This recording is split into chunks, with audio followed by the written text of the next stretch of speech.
Weird.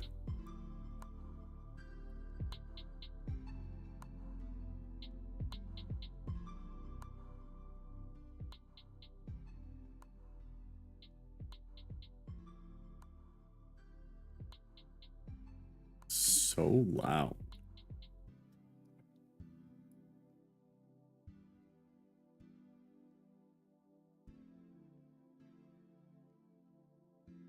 Patricia.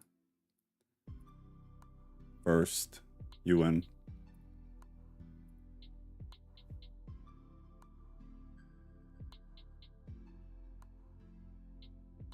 Oh no, not that.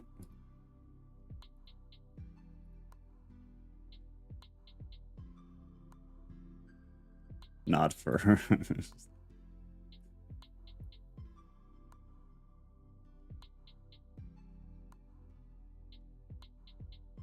Mikkel. Mikkel's early.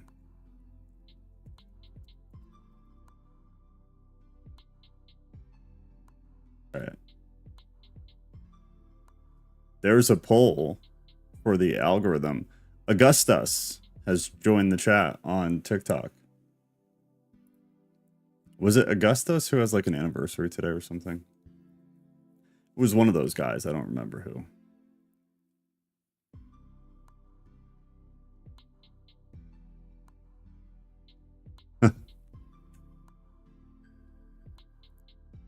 Oh, David.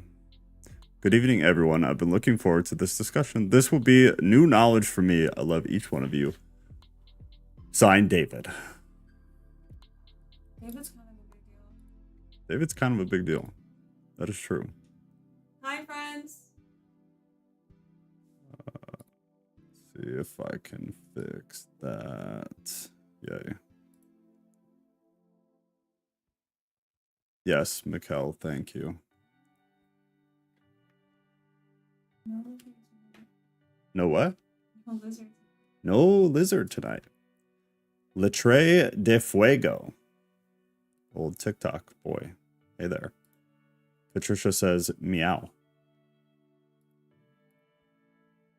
Cat, meow. They're calling you out. Meow. She will be in the background. I meow when the cats meow. That's true. She does do that.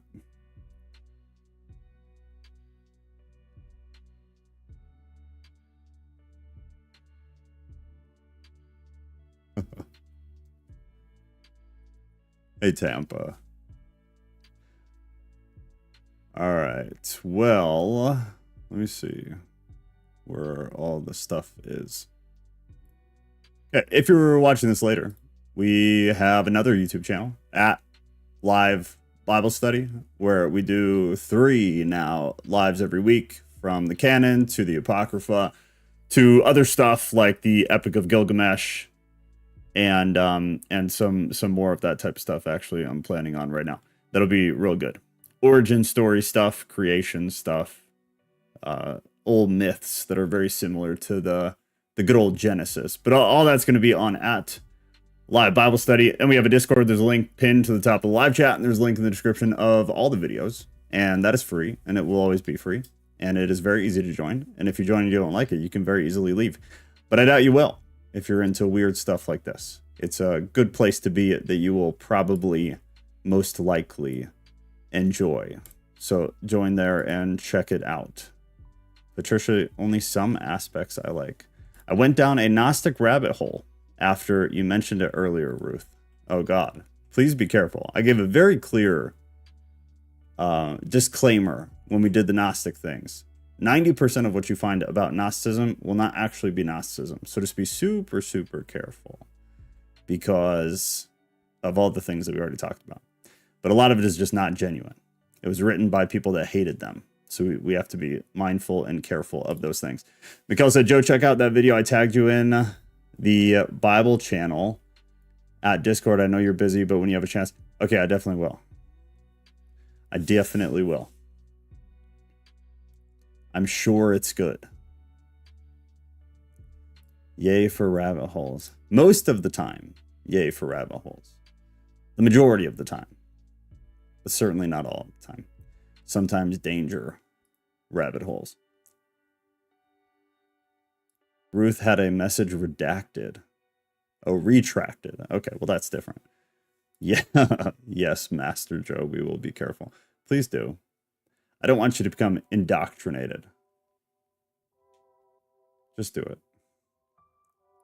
Just do it, cat. All right, let me close this stupid poll so that it goes away out of everybody's life. I can't. Oh, I can.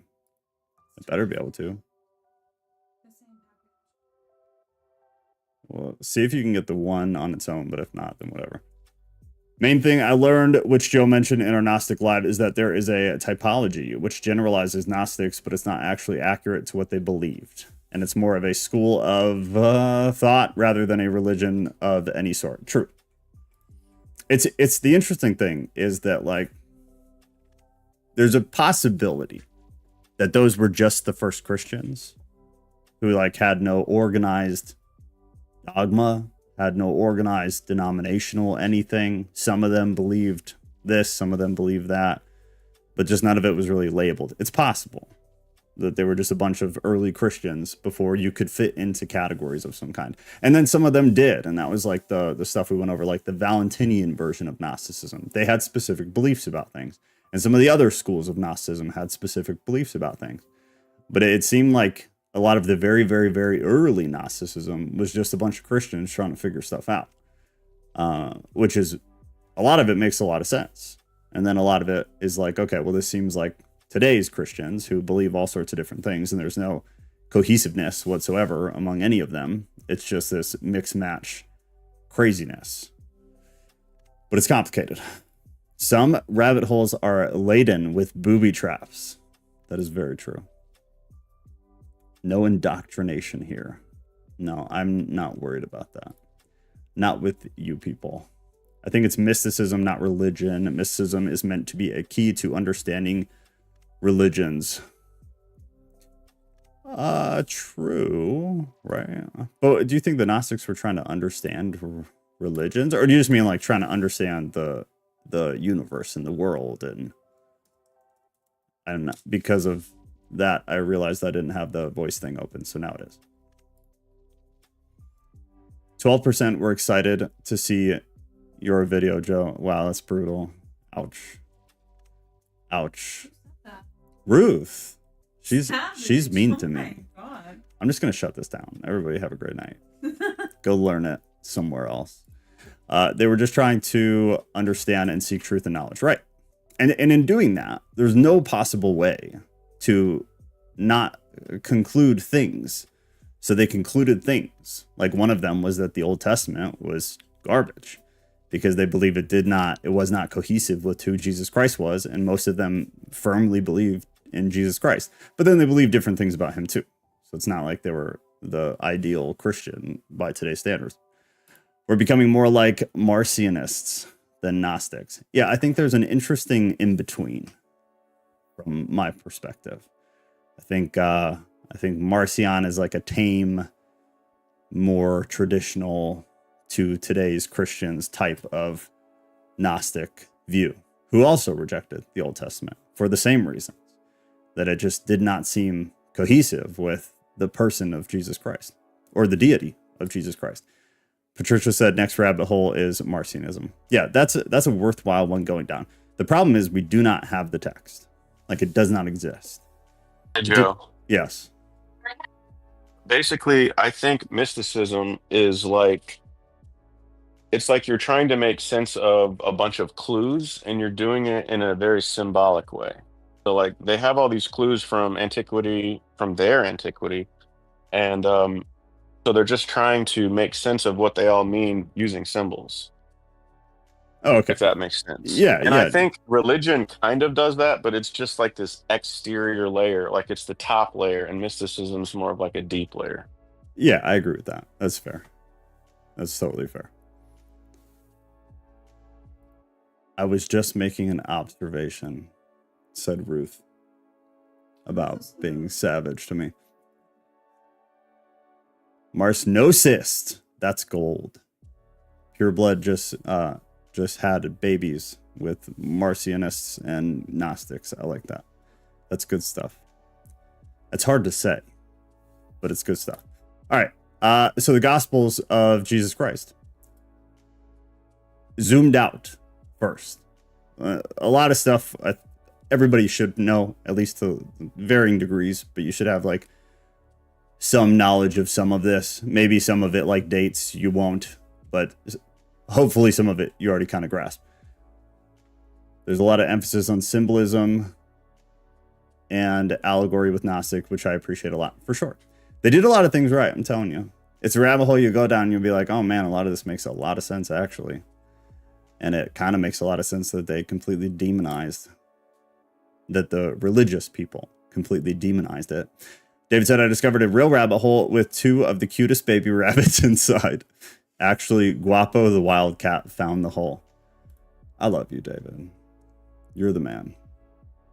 You're the man. Okay, so from above looking down at the Gospels. Disclaimer, as always, though. I only know what I know. I get my information from where I get it from. I do what I always do, though, and I try to go from atheists to the most religious of religious people. And a lot of it is aggregate from many years, and then a lot of it, obviously, I remind myself as I go through and do these. But I try to be as unbiased as possible, and if there is something where there's a very wide range of belief, I usually pull it to the middle, and that's kind of what we go through, is whatever is in the middle. I don't take the crazy religious side, and I don't take the super atheist side. We try to find some middle ground. So the Greek word, if you've ever heard euangelion, a lot of people have like heard somebody say that. That's gospel, which literally means proclamation. That's what it is. The good news is the other way you hear the gospel like talked about, the good news of Jesus Christ.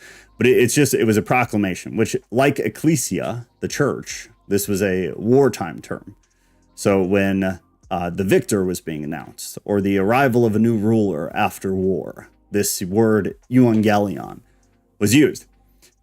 What is the aggregate understanding and belief about the gospel accounts? If we were to ask 1,000 biblical scholars, what are the gospels? Who wrote them? Who is the audience? What is unique about each one? When were they written? And then a little bit about the historicity. That's what this is going to be. So this is on aggregate.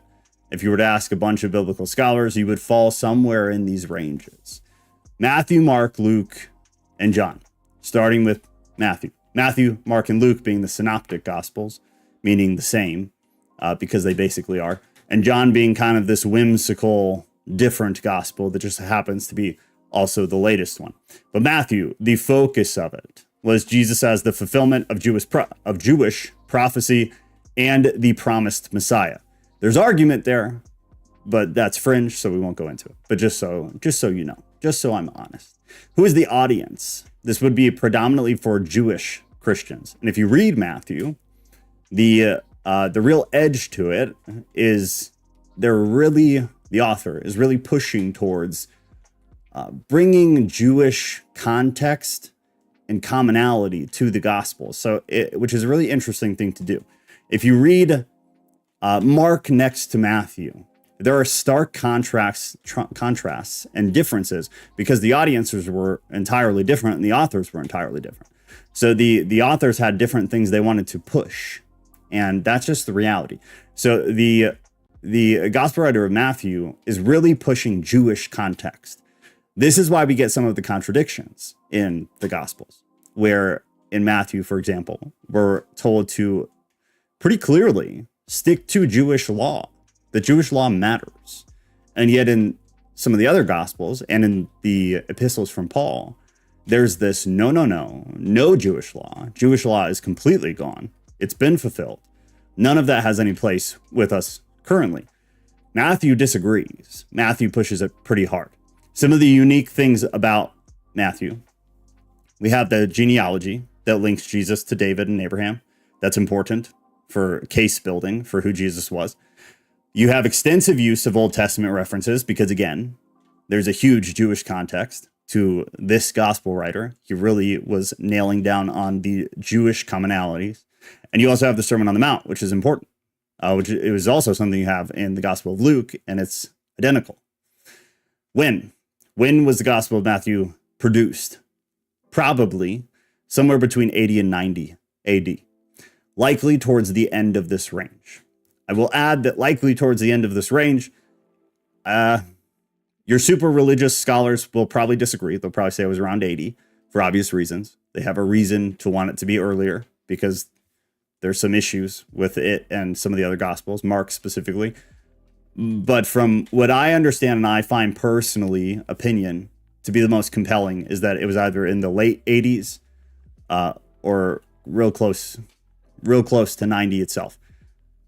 It doesn't make a dramatic difference, but it does make a difference when you are trying to assert certain things about some of the stuff we're going to talk about later. Historicity. It contains material that is shared with Mark and Luke, which I already said were what we call the synoptic gospel because they have commonality. A lot of things are verbatim identical, and a lot of things are same story told in a different way, different details, but same sequence. There are also unique traditions like the nativity story, which is interesting. That's its own thing. One of the things that, I guess real quick, actually, if you don't know a lot about the synoptic gospels and you don't know what Q is, I recommend watching the thing I just posted yesterday about Q. It's called The Gospels Copied to Other Ancient Texts. And on the thumbnail, it says Q Gospel, what is it? On Tattooed Theist. The Q Gospel is important to understand because the synoptic gospels, Luke and Matthew specifically, obviously use sources. There's really no disagreement that they used Mark as a source because Mark was produced first. So these gospel writers, Matthew and Luke, had Mark's gospel and they used it when writing their gospels. We know for a fact. I don't know of any scholars worth their weight that don't agree with that. Most scholars also believe that he used something that we call the Q gospel, which is it's quella, which means I believe it's Latin. No, it's not Latin. I think it's German. But it means source is all that it means. So Q gospel is a hypothetical gospel that we believe Matthew and Luke both copied certain things from, specifically the sayings of Jesus. We do not have the Q gospel, but scholars have done a lot of really good work to try to reconstruct it by using other gospels like Matthew and Luke and like some of the Apocrypha gospels, because they have things that seem to be from whatever the same document is that scholars call Q. So that's important to kind of understand. So that would be something to go watch at some point if you want more context on that. Mark, which is the first gospel, the focus of it was Jesus as the suffering servant and son of God. There is a stark contrast between Matthew, Luke, and John when compared to Mark in the realm of divinity of Jesus. Mark doesn't seem to push this idea. Mark doesn't really use that kind of language. Mark uses language like the Son of God, really kind of pressing that Jesus was special. Jesus was a prophet at least. Jesus was something to be taken seriously, but he doesn't really push this idea that Jesus was God himself, but rather that Jesus was, he came from God, was the Son of God. That's another video I'm doing soon, is the titles of Jesus in the Gospels. Do any of them actually claim that he is God? And I'm not saying he's not. I'm just saying this is the type of stuff that I've been going through lately. So I'll do that soon too. But Mark has a very firm focus on Jesus as the suffering servant and of the Son of God. Who Mark was writing to was likely Roman Christians, who specifically at the time were under persecution. So unlike Matthew, who's pushing Jewish context really hard, Mark is not. Mark lacks a lot of, if for the most part, any Jewish context being pushed on the audience. Some of the unique things about Mark is that it's very fast. It's quick. It's action to action to action. There's not these long, lengthy things. It's pretty fast. There's less teaching like Matthew and Luke. There are more miracles, and it is our shortest gospel account. The date, generally considered the earliest gospel, and this is really generous. I don't know anybody who's ever said, ever, that Mark is not the first gospel account. Usually dated around 65 to 70. Some will date it at 60. I don't think I've seen anything earlier than 60, though. Most scholars place it within a year or two of the ending of the Jewish war.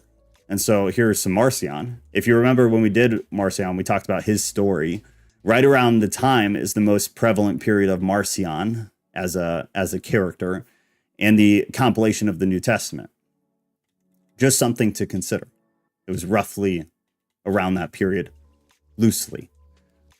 Historicity, likely based on Peter's eyewitness testimony. That's somewhat agreed upon, depending on who you talk to.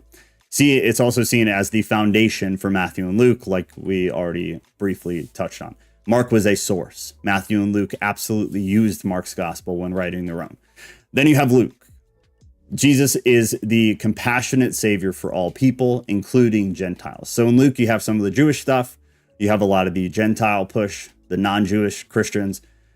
Who he was writing to seems to be predominantly those, the Gentile Christians, but it is wider. So there is a lot, not a lot. There is some of the Jewish context in there. It seems like he's writing to a more generalized audience. Some of the unique things is that we do have a detailed birth narrative. This is the shepherds and angels. This is where we get a lot of the Christmas time stories and depictions from. The parables, like the Good Samaritan and the Prodigal Son, are unique. And then obviously everybody kind of knows these stories, so they're important to a degree at least. When was it written is close to Matthew, around the same time. Most put it around 80 to 90. So I would still say, which I put there, is that it's likely towards the end of that range, because that is what I personally believe. That is my opinion. Historicity claims to be an orderly account. Luke 1:1-4 specifically says that detailed accounts of Jesus Christ have already been written, but I, the author of Luke, am going to try to put together a orderly account for you, my what does he say? Something Theophilus. He like calls him my beautiful What? That's not the word, but something similar to that. That's something to be aware of too, is that Luke very blatantly says he's using sources, and most people are like, "What are you talking about?" It's right there in the very beginning. And I went into that in that video too, about the Gospel of Q. But Luke straight up says, I'm using sources. Accounts have already been written. My aim is to make them orderly and to present them to, he was talking to Theophilus, so it's specifically for him. I'm creating you an orderly account, Theophilus, so that you can be confident in what you believe, is what he says. It shocks me how many people don't know that. It's right at the very beginning. The book of John, and then I'll look and see if I'm missing anything in the chat. I just don't want to lose the run here. John is the last one. The focus is on Jesus as being divine. So the later in history these gospels go, the more divine Jesus becomes in terms of written accounts. Mark, I would argue none. Matthew and Luke, you get hints of it. John, this boom, divinity's there. So Jesus as the divine logos, the eternal Son of God, we get a lot more whimsical spiritual language in the Gospel of John. Who he was writing to is likely a mix of Jewish and Gentile Christians, and he has a very, very keen theological emphasis on his gospel. It becomes more theological as time goes on. Mark, almost none. Matthew and Luke, some. John, a whole lot of it. Very theological. Some of the unique features, besides those things I just said. The theological reflections. We have more I am statements, which is specific in divinity of Christ. It's one of the big arguments where Jesus says, I am. Big deal. And then focus on signs or miracles and a lot of discourse in John, a lot of talking. Likely written between 90 and 100 AD. So again, being the last of the Gospels. This Gospel being the latest on the timeline also happens to be the most whimsical of all the Gospels. Much of the theology we derive as Christians is predominantly taken from John. Just driving that home because it's important.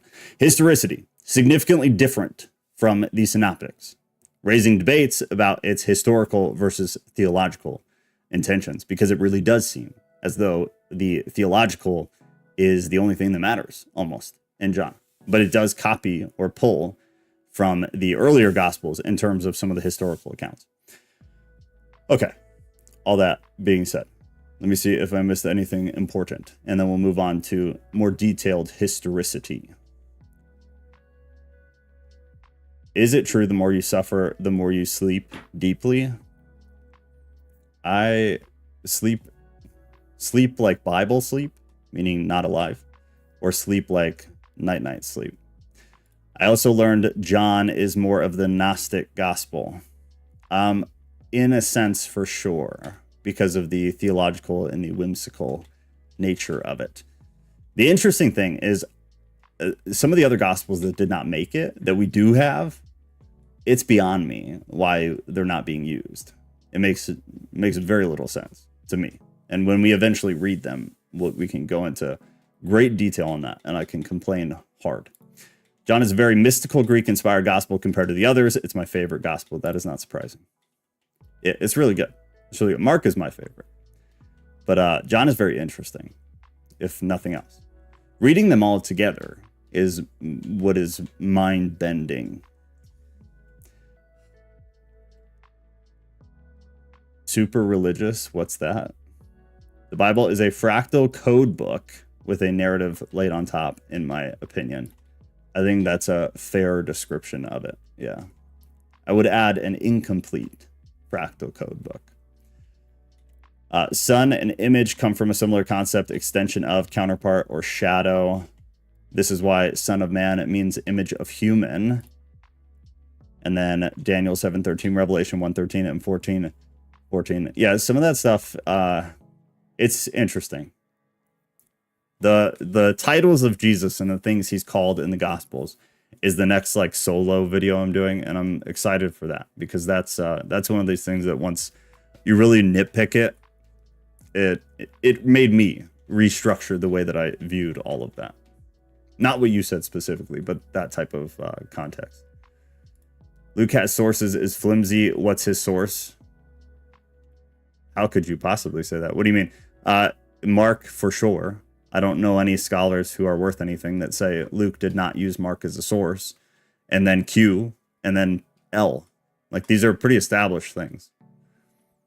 And again, if you want to get more into it, the last video on Tattoo Theist that I uploaded is all about that. Matthew and Luke, Mark is a source, Q is a source, L is a source, and M as a source. It's all the detail about that. The two-source hypothesis, the four-source hypothesis, I went into all of that. So I would argue that he doesn't have sources. It's identical to Matthew in some places, and a lot of those things are obviously pulled from Mark, and then are obviously pulled from a different document. But to both of them, all willy-nilly. The only argument you could make is that they were, God gave them the words, and that's why they were identical. And I just personally don't accept that. Leo said, liars wrote the entire Bible. However, the Bible wasn't written to give your truth nor lie. It was written so that my people would know they are mine and the world is not mine. That's interestingly worded. What is everyone's number one non-canonical gospel? For truth or for fun? The Gospel of Thomas and of Judas are my favorite, but for fun. What do you mean read them all together, Craig? I mean, if you pull them up parallel. So specifically, Matthew and Luke, you can read parallel. And in throughout a lot of it, it's literally parallel because they're near identical and in some places identical. But if you can add the others too. There will obviously be large gaps because John and Mark have a lot of differentiation, but you can pull up and see where they parallel. So, and I believe websites exist that have actually done it for you. So I'm sure you could Google and find that, where it'll pull all of the stories that are mirrored, even if loosely mirrored, it'll pull them all up parallel. So on your screen, you'd have all four gospels. It'd be missing tons of stuff because they've already aggregated. These are the stories that align. Chapter 1 in Mark, chapter 7 in Luke, chapter on, and you can read them in parallel. That's what I mean. I hope that makes sense. Ghost, I've been thinking about these Beatles, man, are driving me insane. Homunculus when meditating on the Son of Man and don't know why. I don't even know what that is. David said Enoch. Is Enoch considered a gospel, though? I don't know if that would be considered, unless you're saying that's just something else. What's the easiest way to read them all together?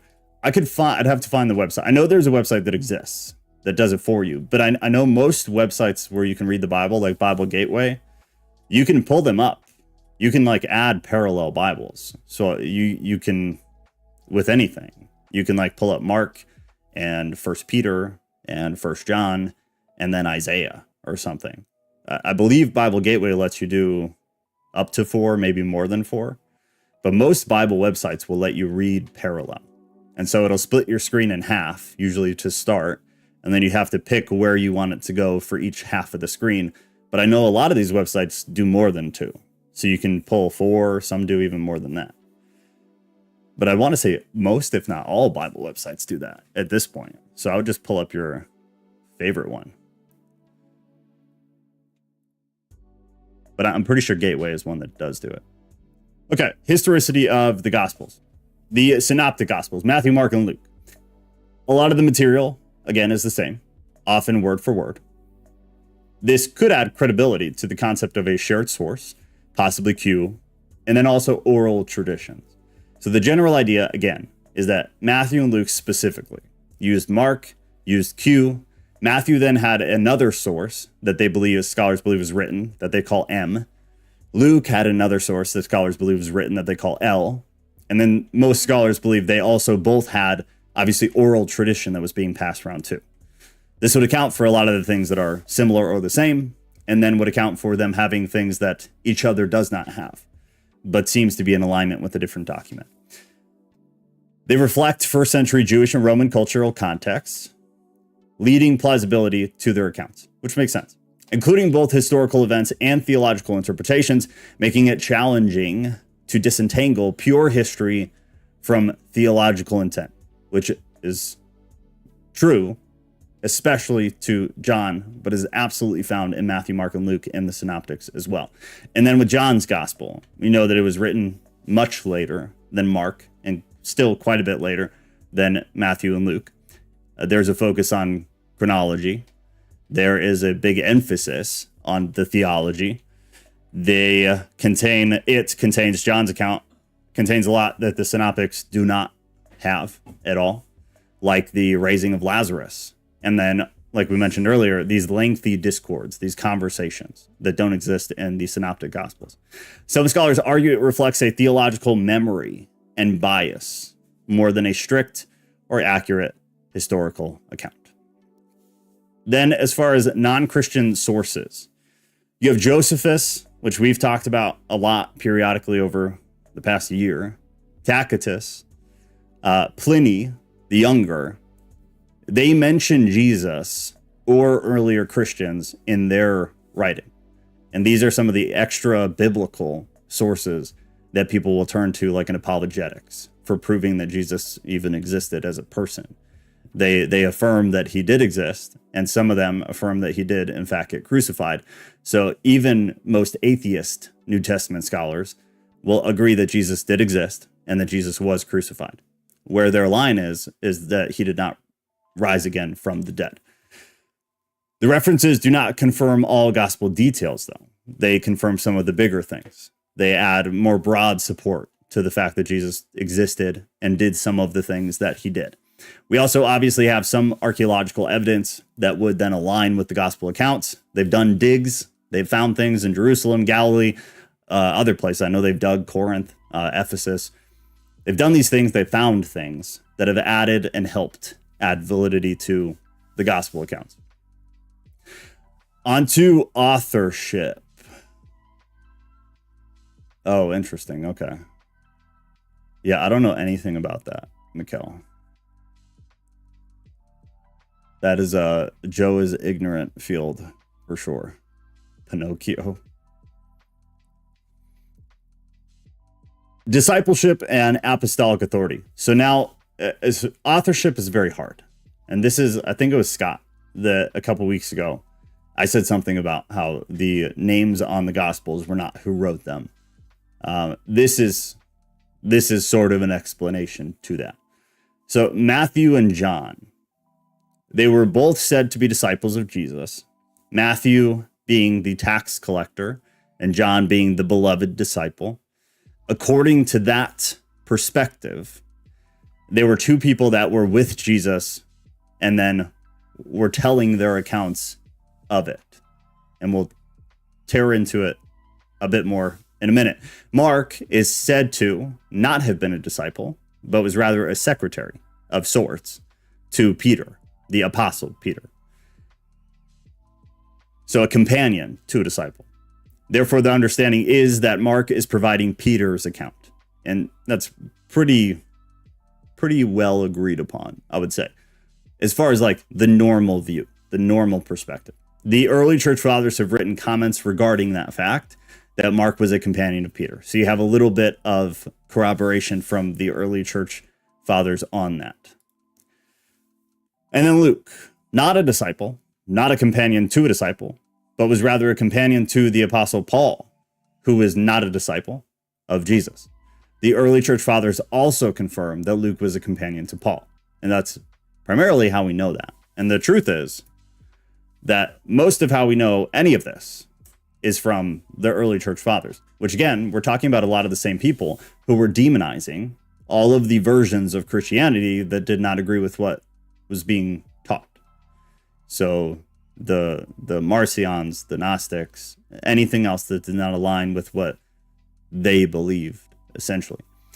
This leaves us with the understanding that 2 gospels were written by disciples and 2 were written by companions of apostles. And then in case you don't fully grasp the disciple versus apostle thing, all apostles would be disciples. Not all disciples would be apostles. Apostles had a specific mission or calling. So Jesus called upon the 12 of his numerous disciples. He called upon 12 of them to then become apostles. So what it means is that sometimes apostles and disciples will be used interchangeably when speaking about specific characters in the New Testament, because in some situations, both titles would apply, because all apostles are disciples, but not all the disciples are apostles. It's confusing, but that it needs to be at least to a degree understood for the authorship to kind of make sense. Brother said Matthew copied most of Mark's gospel. Luke sourced Mark as well as invented some of its literary form. I agree entirely. And then Matthew and Luke both used Q, and then Luke used what they call L, and Matthew used what they call M, at least. And then, like you said, they probably sourced the rest from either other documents that were not as prevalent or from other oral tradition or something within that realm. But I completely agree, sir. Now, more into the weeds on that. The Gospel of Matthew. The story, meaning what we're told. Matthew, also known as Levi, was a tax collector and was one of the 12 apostles of Jesus. How they justify it. In early church tradition, as recorded by figures like Papias around 125 AD, they attribute this gospel to Matthew through their writing. So that's where it's pulled from. What is the truth? And truth being used loosely, obviously. What is a counter? Is that many scholars believe it was written by an unknown author who drew from various sources, including, as we've discussed 1,000 times so far tonight, including the hypothetical Q, as well as the Gospel of Mark. And then you could add in the M, the hypothetical M gospel. It was likely composed for a Jewish Christian audience. And you can see that bias when reading Matthew very, very clearly. And this is why, again, you can, if you're honest, you can find contradictions to certain degrees between the Gospels, because they all come at it from a sometimes slight and sometimes relatively dramatic different perspective as individuals when putting them together. The Gospel of Mark, what is the story that we're told? John Mark would be a companion of Peter and of Paul. How they justify it, early tradition, again, same example, Papias, suggests Mark acted as Peter's interpreter, recording his eyewitness accounts of Jesus. What is the truth? Used loosely. Most scholars agree Mark was the earliest gospel, written again between 65 and 70, and that the author may have relied on oral traditions about Jesus, possibly linked to Peter's teaching. There is a lot of argument still that someone named John Mark did not write the gospel itself. There's just not a lot to validate it. So it just becomes a thing where a couple of early guys said so, and so it is. But just because a couple of early guys said so does not mean it is. It means a couple of early guys said so. And that's all. We would not accept a lot of things with the kind of proof that we have for the authorship of the Gospels. And yet, for some reason, we do. The Gospel of Luke. What is the story that we're told? Luke, the physician and a companion of Paul. How they justify the story. The preface of the Gospel, Luke 1 through 4. Again, we talked about. As well as other early tradition, they credit the Gospel to Luke. So some guys said so. As well as the beginning of Luke, we get an indication of.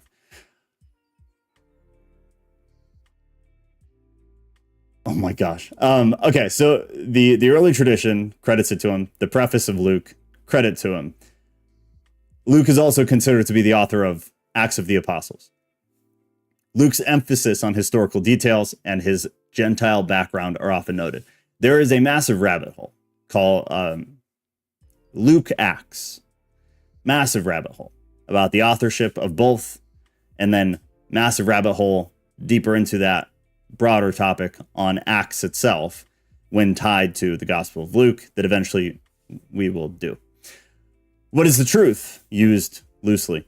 Scholars agree the Gospel of Luke was written by someone who is well-educated in Greek, and knowledgeable about Greco-Roman literary conventions, which are important details when we're trying to figure out who wrote them. The author likely used the Gospel of Mark, probably used Q, as well as other material like the L Gospel and like oral tradition or other things that we just don't have. And then right there under it is the rabbit hole about Luke Acts, which we will go into at a later date. The Gospel of John, what is the story that you're told? John, the son of Zebedee, one of the 12 apostles. Their justification for the story, early church tradition, people like Irenaeus, who was a student of Polycarp, a disciple of John, links the gospel to John.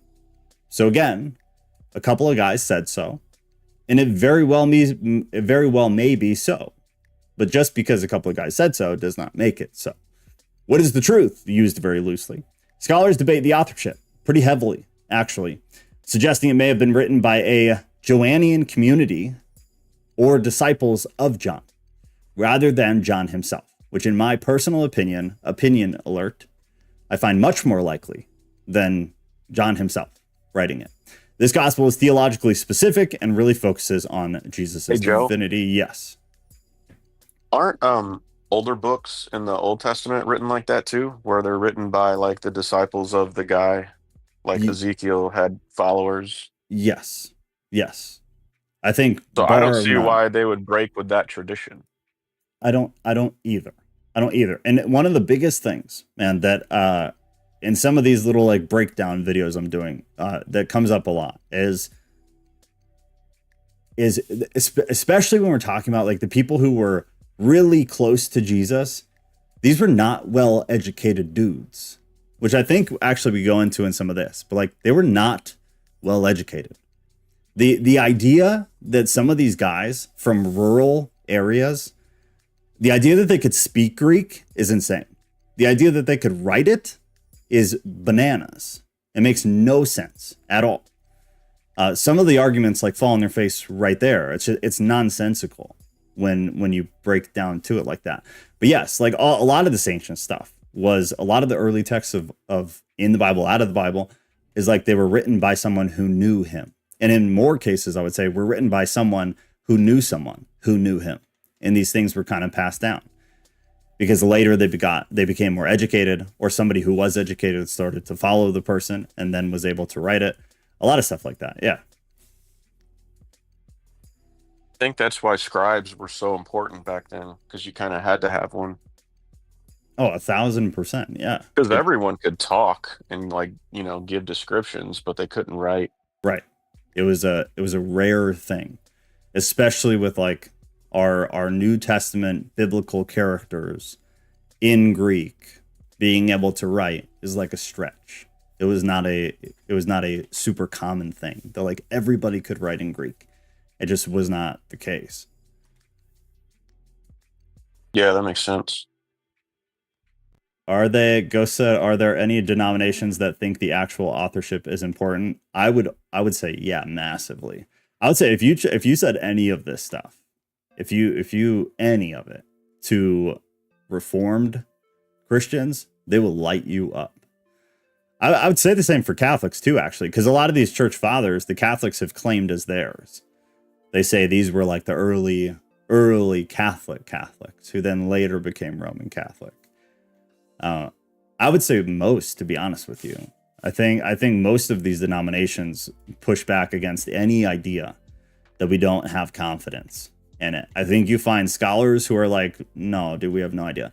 And then you find maybe, I'm sure some pastors, but and I get it. Like if you're running a church and you have to keep the seats full and you have to instill confidence in the people, the idea of telling people like we have no clue where this stuff came from, I think would be a terrible business move.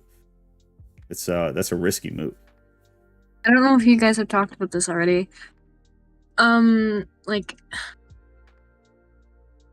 you're saying like for like Reformed denominations and stuff like that.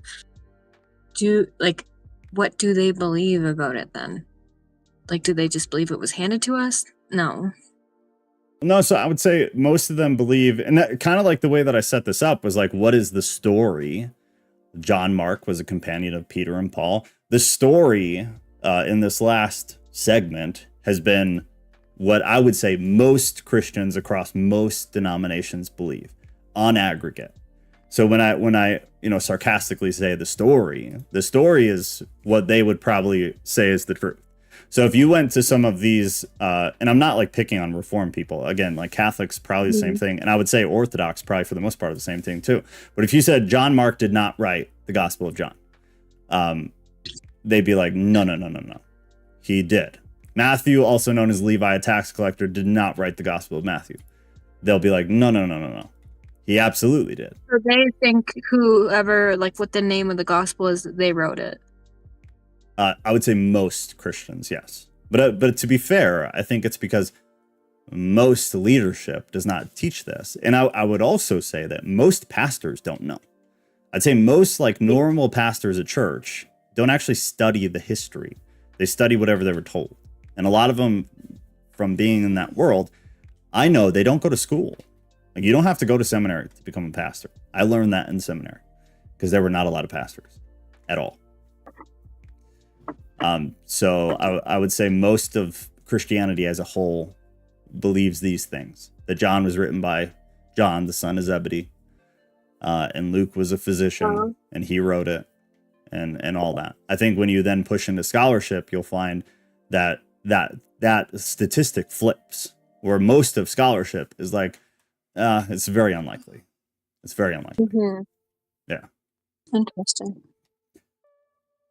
And and a lot of this this is like what I've dedicated my everything to right now, is kind of going really deep into the historical side of the Bible. So all the little, I'm trying to keep videos under 10 minutes, but like the solo stuff I'm doing right now is just like tearing a lot of this stuff apart.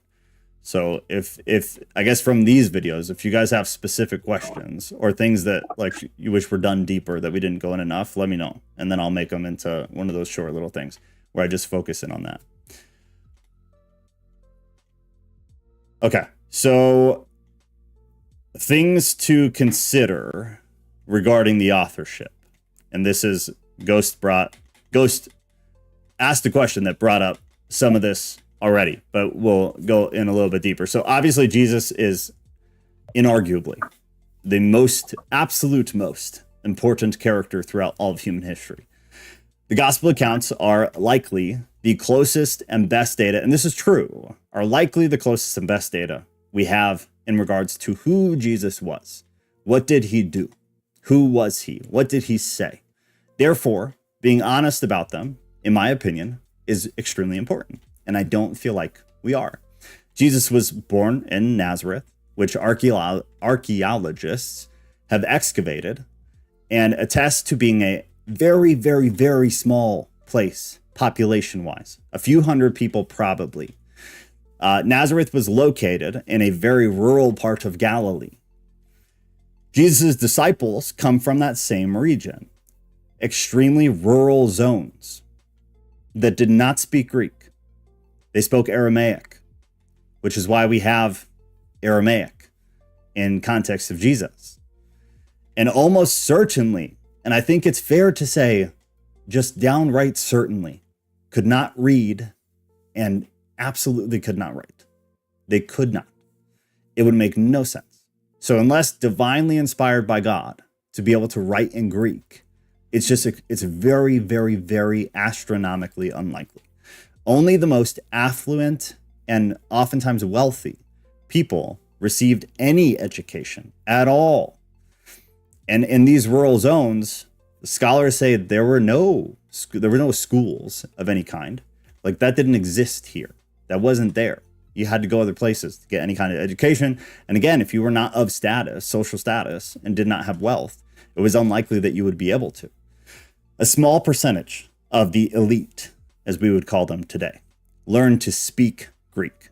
And of those, already small percentage, an even smaller percentage would have learned to write in Greek. It was just not common. And I feel like us in the modern perspective have a hard time grasping that.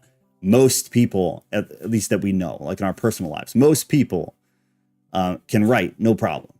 They can write. That was not the case during this period of time. Most people could not write. If you could write, people were like, oh, wow, you are of very high status. John being a good case study for this. So the Gospel of John. John, who we're told is the son of Zebedee, who was a fisherman, there is no reason to think this man could speak Greek. None. That I've ever been able to find. And I'd be happy to look at something if somebody ever found something or presented it to me. Happy to. From everything I've gathered, I don't see any reason to think he'd be able to speak Greek. It just doesn't make sense. And I absolutely find no reason to think, because of that, based on that he'd be able to write in Greek. It just doesn't add up logically. It doesn't add up historically. It doesn't add up contextually. It just doesn't make any sense to me. If Matthew, Luke, and John were adults, this is another thing to consider, just like context-wise of the Gospels.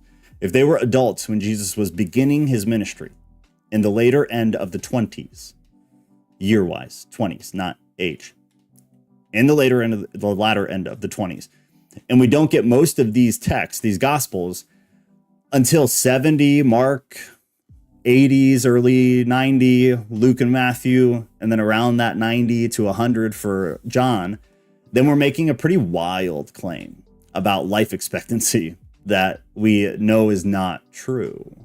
We know that kind of life expectancy is not what the life expectancy was. Does it mean it wouldn't be possible? No. So to be fair, it is possible. It's just unlikely. If we're placing bets on probability, I would not bet on that personally. We're proposing an image of, at best, extremely old, unbelievably old, in fact, for this time period, old men writing the text. And I put essentially on their deathbed, because that's kind of the picture I have in my mind when I look at that on a timeline. For me, it doesn't jive for me. Next is going to be where. So where were they written? Were they written in Israel? And then what are the claims that we make about the locations? One sec, though. Let me see if I missed anything important. Joe, I can't remember what Reformed Christians believe. Ruth, Google tulip Calvinism. And then you will know everything that Reformed Christians believe. They are, to make it short, and maybe you'll remember based on this, is they are predestination. Total depravity. You are absolutely depraved. You are essentially worthless as a human.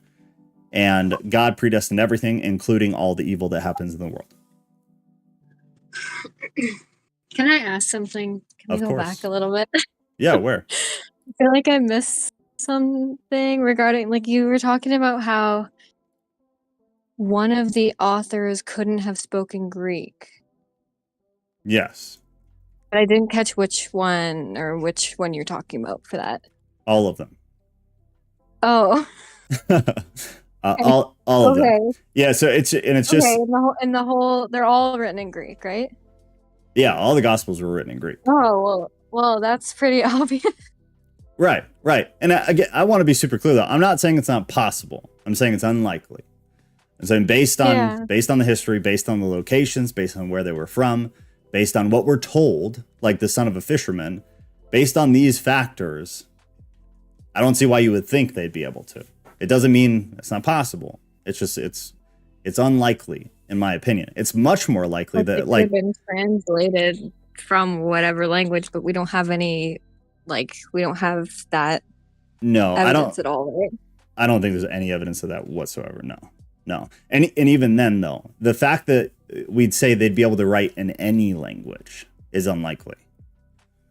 These were people who knew how to write, were of very high status at this period in history. Yeah. Most people, well over 50% of all humans at this time could not write languages. They could speak. And like you were saying, to get a scribe, it would be a lot of money too, right? To even hire a scribe. Yeah, I don't think it would be feasible for them to have a scribe. I think what is more feasible, like Ghost said, is and what it seems to be like based on what scholars say, is that these stories got passed down orally, and at some point somebody with the ability to, whether that was through a scribe or through themselves, because they had the skills to do it, then put pen to paper, and then from there things pushed on. The other thing, just as a remember thing, is that Mark being first was used as a source by two of the other synoptics, but we know for almost a fact, I'd say for a fact, that Luke and Matthew and John all used other sources too. So these people they were reading other documents. And Luke himself says, accounts of Jesus's life have already been written. And I believe he says many, many accounts of who Jesus is, of Jesus's life, have already been written. My aim as Luke, the gospel writer, is to aggregate them, essentially, put them in an orderly gospel for you, my lovely Theophilus, so that you can have confidence in what you believe, is what he says. So we know other things were floating around, and they were pulling from them. So that too, just has to be kept in mind. Somebody was writing things. It's just unlikely that these guys were almost dead, old, and then wrote them. But it's possible. It's possible. Hey, Joe. Yes. You think that could be a reason why it took so long to write these things down? Yes. Good. That's kind of what I think. Yeah, I'm totally of that opinion. Absolutely. I think, and the other thing as a remembrance to our Marcion deal, is Marcion had one gospel, and then he had 10 of Paul's epistles. Scholarship generally believes that 7 of the epistles that we have today, out of the 14, are genuinely Paul. The rest of them are not. Whether they, like the pastoral epistles, most of scholarship says Paul did not write those, and I completely agree with that if you read them. But Marcion had 7 of them. No, he had 10 of them. Yeah, he had 10 of them. Marcion had 10 of Paul's epistles, and he had one gospel. I lean towards, but I wouldn't put my name on it yet. I lean towards the idea that Marcion had seen these documents floating around, whether it's these actual gospels like Matthew, Mark, Luke, and John. He probably had Mark. I'd say it would make sense that he had Mark. It would make sense that maybe he had Q. Maybe some of the documents that Mark and Luke pulled from, so M and L, which are the other hypothetical documents that we don't have. It would seem to me that at that time Marcion gets demonized, but obviously was producing a New Testament. One gospel, 10 epistles, was being produced by Marcion. And so scribes were making it. And so perhaps these gospels pulled in some, or maybe in total, from Marcion's gospel. And then Marcion's got demonized. And then these were written pulling Marcion's gospel apart because they didn't like this and they didn't like that. And then it kind of evolved from there. I don't know. Like I said, I wouldn't put my name on that, but I think maybe there's a degree of truth to that idea. It would make sense to me. But I'm a heretic, so. Goth Mom Era on TikTok said, so do you think the apostles had someone write these things for them, or they learned how to write? I think it's unlikely that they wrote them at all. I think they had, I don't even know if I'd say, I think they had someone write them for them. I think somebody wrote them and then decided to put names on them that would make sense. And I think these names made sense. Because like we would know, that's why I had the whole section about who are they? Discipleship and apostolic authority. These things were important. If you were not a disciple or an apostle or someone who knew a disciple or an apostle, why would anyone listen to you? If you were, it adds a lot of credibility to the accounts. Otherwise, why would anybody listen to it? So it would make sense to me that names that meant something, that people would recognize, like, oh, I've heard that name. That was somebody who was one of the 12. That was somebody who followed Paul closely. That would make sense to me, because they couldn't put certain names on them because like these people were dead, and people at the time knew these people were dead. So they're like, no, that wouldn't make any sense. We can't do that. But we could do this guy who was a companion of Paul, or we could do this guy who knew this guy who was a companion of Paul, because he's still alive, floating around somewhere. I'd love to know how old Joseph of Arimathea was when Christ was crucified. He had mucho dinero. I'm actually unfamiliar. I have to look into that. He's the one who paid for the tomb. Oh, okay. Yeah, I wonder if any of the early any of the early boys wrote anything on him. I've never looked. That's a great question. I would also love to. You don't happen to have a time machine laying around, do you? Unfortunately, no. That's why I'm miserable all the time. That's an interesting question, though. That's worth looking into for sure. I believe Koine Greek. I missed the question, but if the question was what is the New Testament written in, then the answer is yes. It would be Koine Greek. Q Gospel and the Gospel of Thomas. What about them? Specifically, what about the Gospel of Thomas? Gospel of Thomas is wild. Boy, that's a wild text. If you want to be rubbing your head the entire time, being like, well, what the hell is happening? That is the text to read, my friend. That and Judas as well, for sure.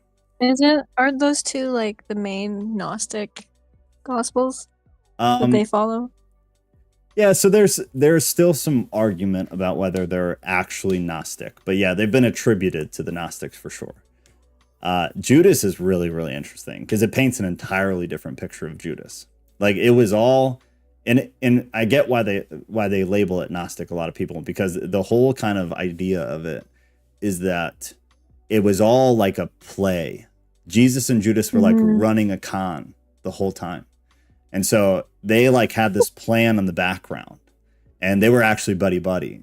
And Judas was like, it's wild. It's wild. We'll definitely read it together. So if you don't get to it yourself, yeah, we'll definitely read it together. I was reading that Judas had like secret information. Well, that's the whole thing. That's the whole thing. The whole Gnostic thing is that Jesus was teaching secret. And if you read the canonical Gospels, it'll blow your mind, man. The amount of times that it comes up where Jesus is, and Ghost would probably disagree with this because he has a very specific view about the parables, but it comes up in the gospel, in our gospels, where Jesus is like, I speak in parables so that you do not understand.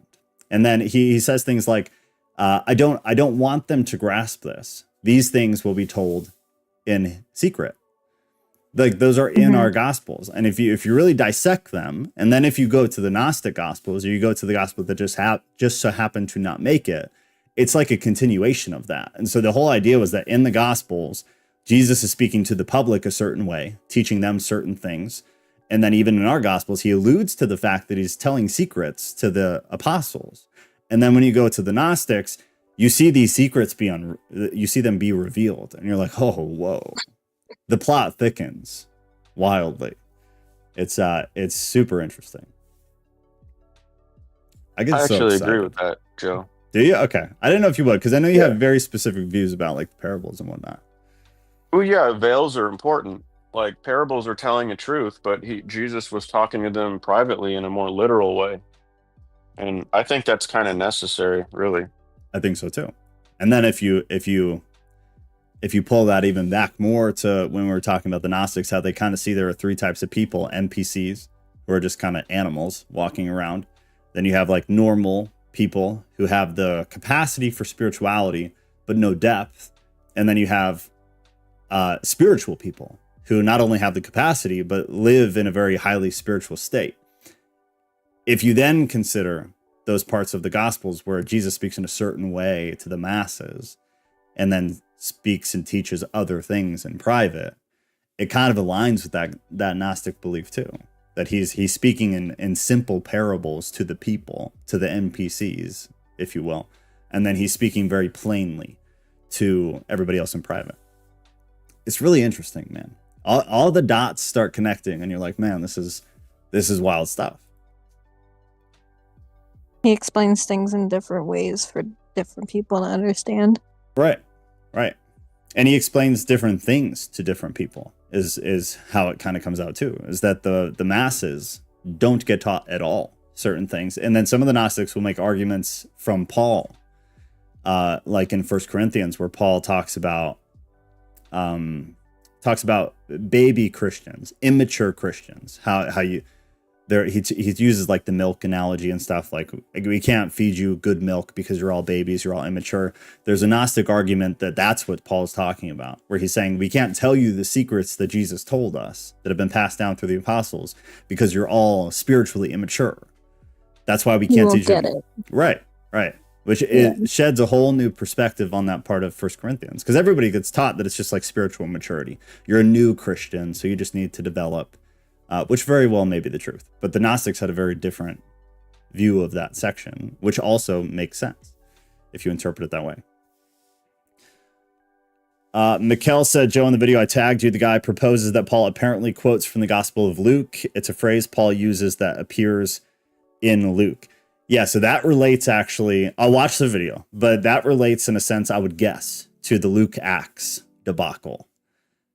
Which again, I'll do one of the short little videos on, or maybe we'll do a live on it. But it's a deep rabbit hole, and I would assume without watching it that it's in relation to that, because it sounds like it probably is. While we look not at the things which are seen, but at the things which are unseen, for the things which are seen are temporal, but the things which are not seen are eternal. 2 Corinthians. The laborer deserves to be paid. Yeah, the old pastoral epistles, man, the stuff that got added in there is pretty interesting.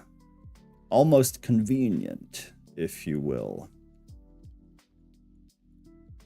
That phrase a guy says allegedly doesn't show up in any other scripture from Paul's time period. What phrase? Oh, the laborer deserves to be paid. Yeah, I'm telling you, man, there's 0% of me that thinks the pastoral epistles are genuine Paul. They seem much later. And they seem to have a very, very, very specific intention in what is being taught, which happens to contradict with some of the things that Paul taught, which is a part of why scholarship is like, Paul didn't write these. It doesn't make any sense. Yeah, I'm going to pull that video up as soon as we get off. Mikkel, I'm very curious. All right, I want to...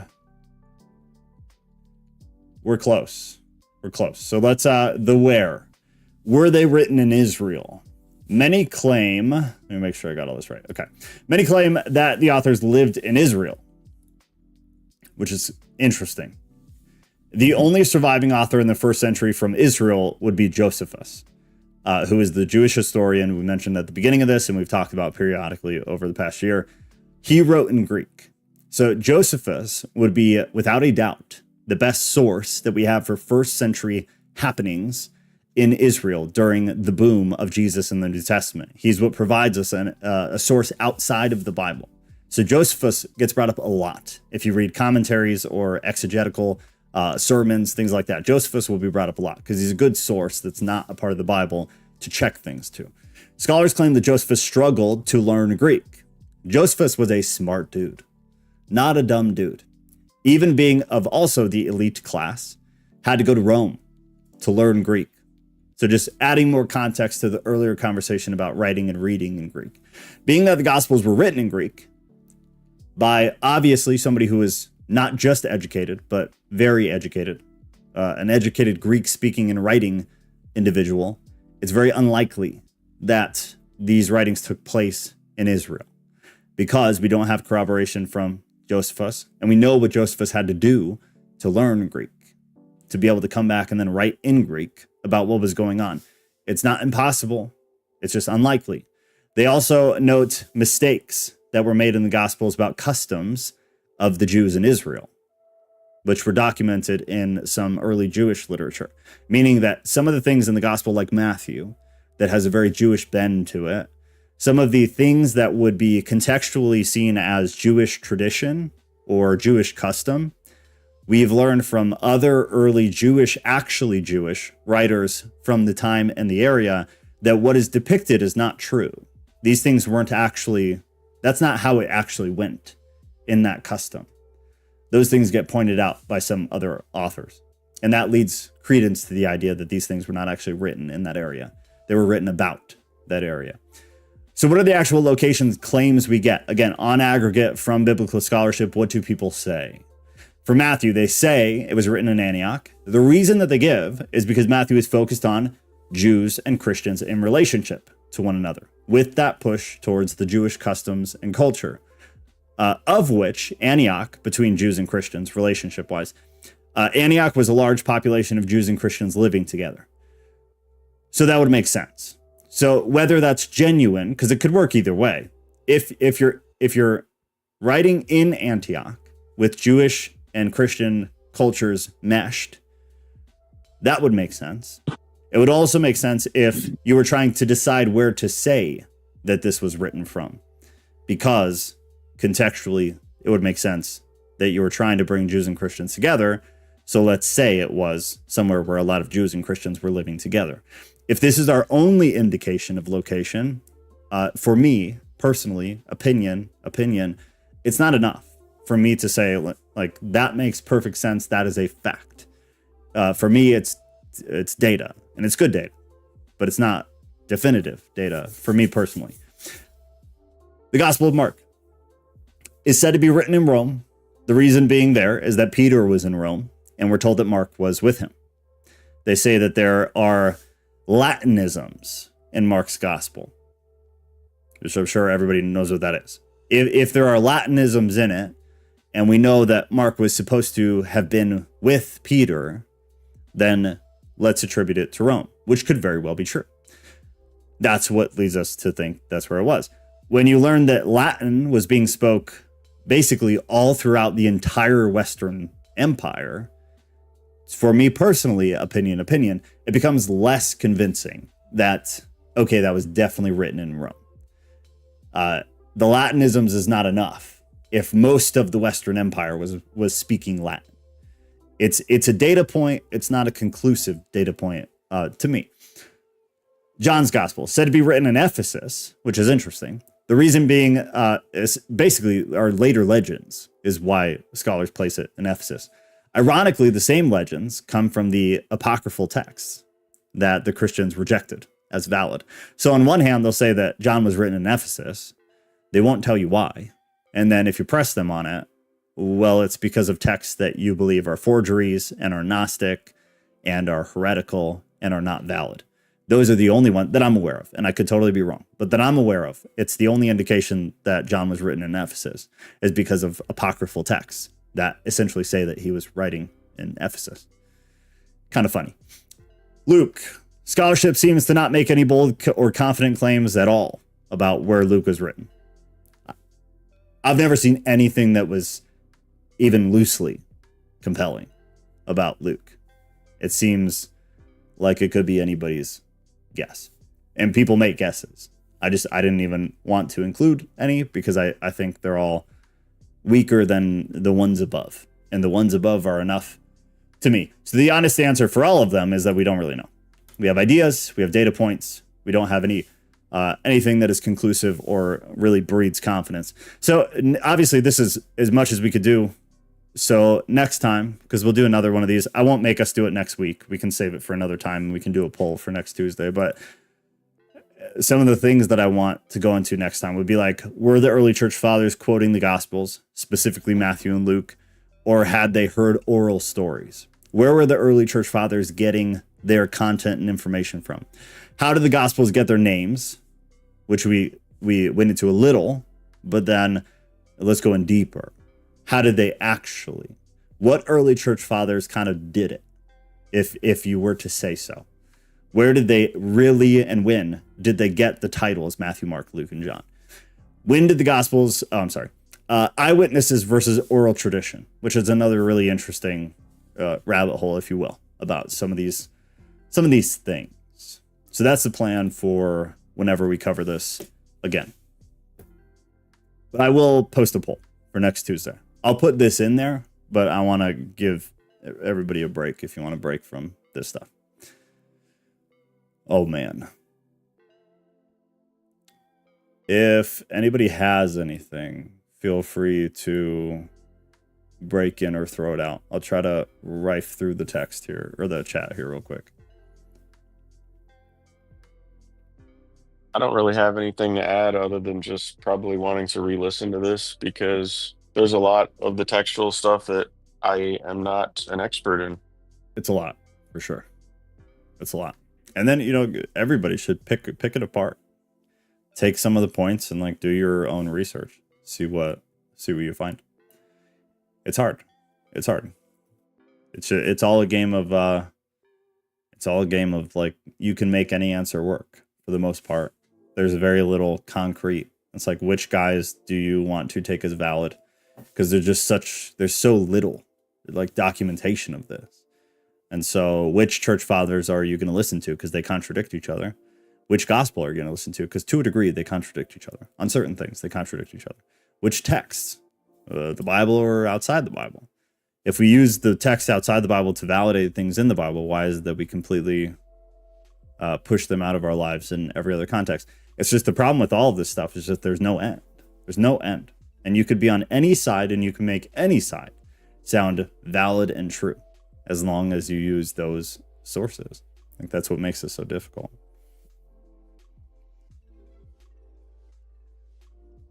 Yes, David, thank you. You are the man. The tortoise exceeds both virtue and wisdom. That is, that the money all things are compassed. That's interesting. What is that from? Literally all knowledge, Go said, disciplines unfold in tiers or grades. That is so true. So it stands to reason Jesus used different methods to teach depending on the audience. Yeah, I mean, I think it's obvious. I think it's when you really break it down, it seems so clear, and you wonder why. But it doesn't seem obvious to like all Protestants practically. Right, but I think that's the point, right? That's kind of the point. It was just the irony of it is that that's the actual literal point. That's what makes it so funny. And I God think has a sense of humor. I have to think God has a sense of humor, man. And I think it becomes so much deeper and more interesting when you bust, whether you like them or not, you bust into some of the non-canonical gospels and you see the state of the secrecy and the levels of humanity and the teachings for these, but not for these. You see the transition, and it's very, very interesting. And it makes me, being the cynic, it makes me curious of why we seem to have got canonically the texts that were not secret, like had none of it. Some, but not really. Like no private conversations, no sidebars. It seems all the sidebars happen to be heretical. And maybe they are. I don't know. But I think it's funny. It's interesting. Josephus was not a fisherman. That is very true. Did I say that? No, that was for Mark. That was Mark, right? Or no, John. With Zebedee. If I said Josephus was a fisherman, I apologize. That is totally not true. I don't think I said that though, but maybe I did. Maybe I did. Pythagoreans, after Jewish Kabbalists, maintain that all tens are full of divine mysteries, which gave occasion to the institution of tenths as due to God. Almost, David said, almost like the pastoral epistles belong to a much later time period when church leaders were justifying their power and position. Oh boy. Yeah, I think you're onto something there. It does appear so. There's a lot of good stuff in them, to be clear. But man, does it seem like they have a very specific, a few specific things that they just really, really are trying to drill home.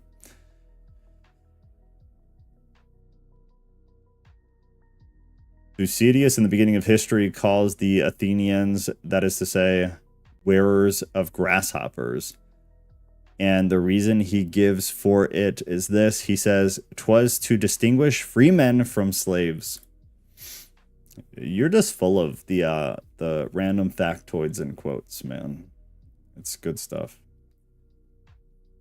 I feel smarter and dumber at the same time.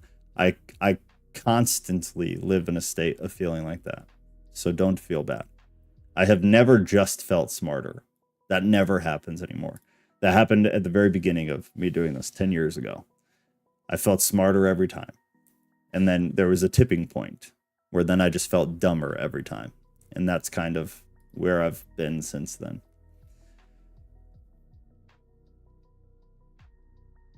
See, Patricia, everybody identifies with that. I think you get to a point where that is just your state of living when you open your eyes to everything. David said, dumber and dumber for me. Nah, David, you're not dumb. You are gold, sir. 1st and 2nd Timothy and Titus. Yeah. That would be them.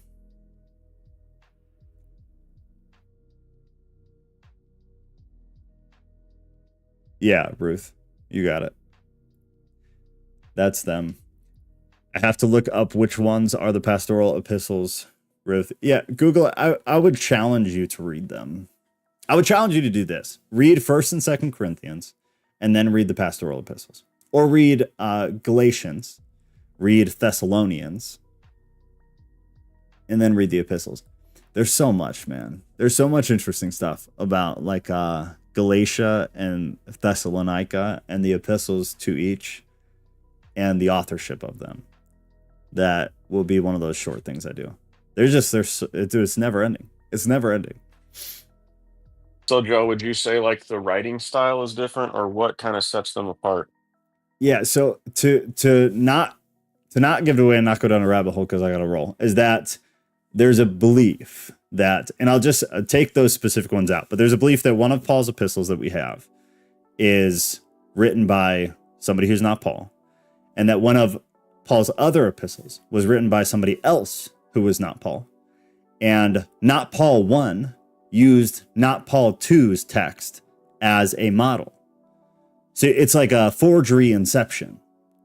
And when you go down the hole and you spend the time on it, it seems so clear. And you're like, oh man, that's hilarious. Because it just has to be true. Because 1, it does not seem to fit Paul at all.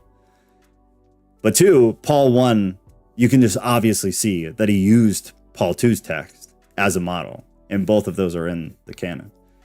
And Can I cut you off again? Which one is the Paul 1 and which one is the Paul 2? No, save it, because I'm going to do the whole rabbit hole on it. But all you need to know is that that's the structure. So you have Paul, who writes, most scholars believe 7 of all the epistles we have. And then you had some people who maybe it was a mentee of Paul. Maybe it was somebody who literally followed Paul around every day. So it doesn't mean like it's not valid.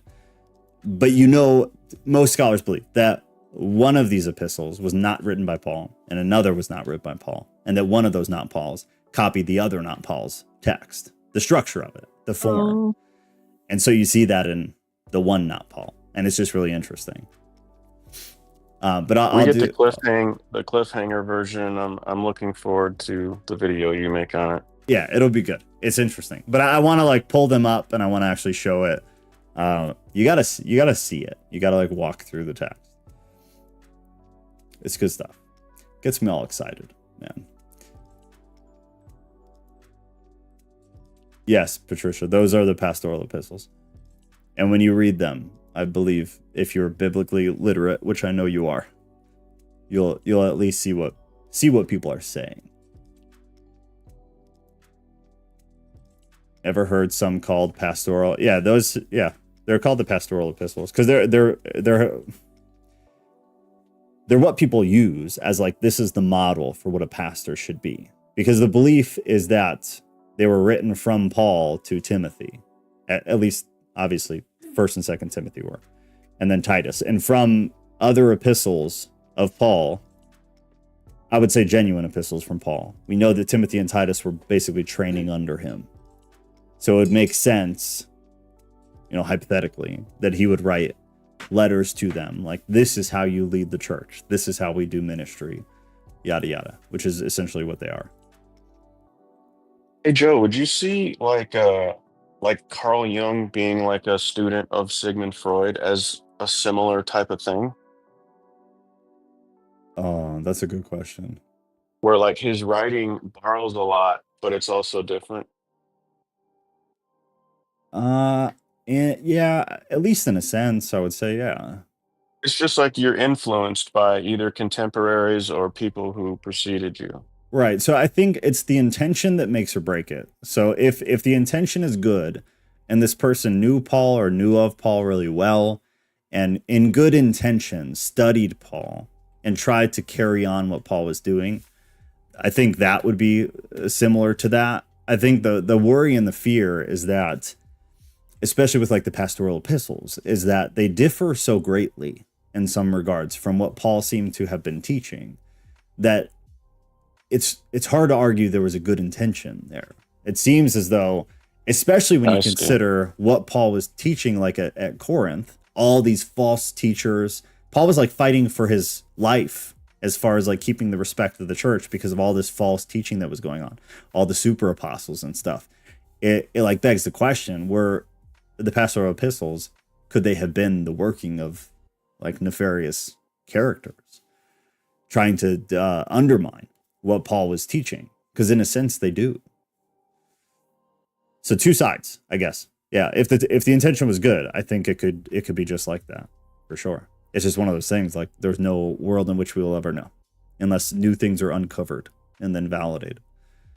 But I know we don't have it now. So there'll always remain questions.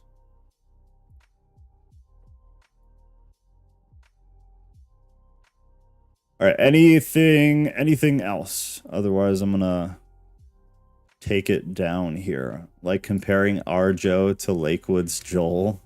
LOL. Good God, please no. Please no. Teeth Osteen. Didn't he get veneers or something and then looks really silly? Yeah, his teeth are a little big, I guess. Yeah. Extra. Yeah. Cringy Olstein. In my early YouTube days, anytime I saw a Joel Osteen book, I would flip it off and take a picture. So if you go years back in my Instagram, you'll find just random pictures of me flipping off Joel Osteen's face on a book. It brought me some degree of peace, I feel like. I bet that feeling of being smarter and dumber is what drove Thomas Aquinas to left the Summa unfinished. I think you're probably right about that. Joker Osteen. All right, I'm going to roll. Again, if you're watching this later, we do live Bible studies 3 times a week now on YouTube channel at Live Bible Study. If you join Discord, there's an events page that will have links to the correct YouTube channel and what we're reading. So whether it's out of the canon, not the canon, or Apocrypha, which I guess you could say is something kind of in between. But theology, the Bible, conspiracy, basically anything you could possibly imagine. Everybody just kind of talks. It's a really good group. Highly recommend joining that. And then subscribing to the live Bible study YouTube, so that when we do those, you are present and with us. And then, like I mentioned earlier, all these little short kind of deep dives are on just my at Tattoo Theist YouTube, and then they're all just in the video section. I redid the homepage here, so it's easier. So now we just have our Tuesday discussions, and then basically just those, the other ones that I mentioned, because I think this is all I'm going to do moving forward. So some of the most recent ones are like the Gospel of Q that we talked about today, but in depth. The Virgin Birth, which was really interesting and fun to do. Textual mistake in Corinth, and in the epistle to Corinth, which is also very interesting. The longer ending of Mark, and then some contradictions. And then I think I'm going to do some more gospel contradictions soon, like Judas's death, for example. And then I will post a poll for this coming Tuesday. I'll put the part 2 to this stuff on there, but I want to at least give you guys options to do something else, because I've kind of manhandled the Tuesdays for the past couple weeks. So we'll leave it back open to y'all to figure out what you want to do. Thursday, Book of Giants. Saturday, Gospel of Truth. And then I think we're doing game night on Friday this week. So Friday at 6 p.m. Central Time. So all the times... You good over there? All the times and the dates I believe are accurate in the Discord events thing. Yeah, game night is 6 p.m. Central Time. So if we have enough people, then we'll play. Besides that, I think I'm going to go to sleep. Teeth Joel and Tattoo Joe, 2 different viewpoints. That's very well said. What's for dinner tonight? No. Leftovers. Oh, yeah, leftovers. Good stuff, though. Kat's been cooking like crazy, and it's been the greatest thing about my life, which sounds sad as it comes out of my mouth, but it's not. It's really good. Ghost said probably meatloaf. It is. And corn, though. She takes a torch to the corn. So I'm not bragging, but Needs a little bit of violence in there. it needs a little bit of Aggression. abrasive, what's the word, arson to make the corn good. Mail me some meatloaf. Great song title for sale. That is a great song title. That always makes enough to feed an army, because I am an army. I eat gross amounts of food. Not All right. make small dishes. That's true too. All right, I love you guys. I'm out. Have a good night. Anybody who's watching this later, join Discord so you can come hang out with us. Totally worth your time. Love y'all. Love y'all. Bye-bye.